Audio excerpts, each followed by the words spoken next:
Kejaksaan Negeri Tulang Bawang akhirnya menahan 2 tersangka dugaan korupsi dak khusus fisik prasarana pada Dinas Pendidikan Kabupaten Tulang Bawang, Selasa tanggal 20 April tahun 2021 siang. Keduanya yaitu mantan Kepala Dinas Pendidikan Tulang Bawang Nasarudin dan Gan, pihak swasta.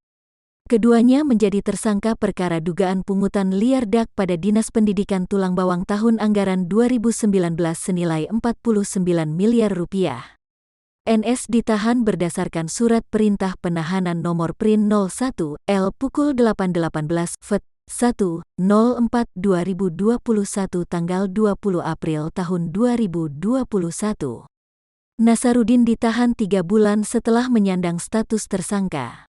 Adapun Gan ditahan berdasarkan surat perintah penahanan nomor PRIN 02 L pukul 8.18 FET 1/04/2021 tanggal 20 April tahun 2021.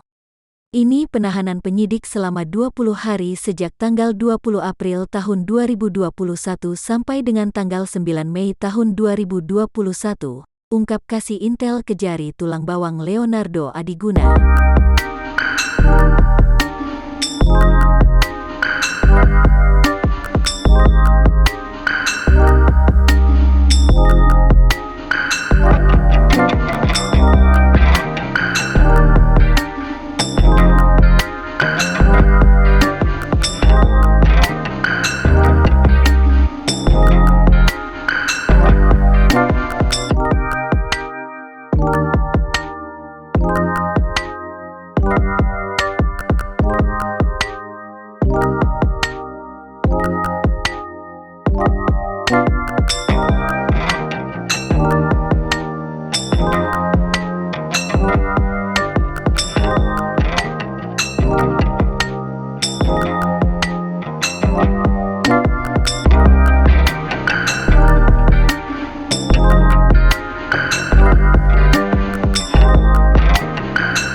Thank you.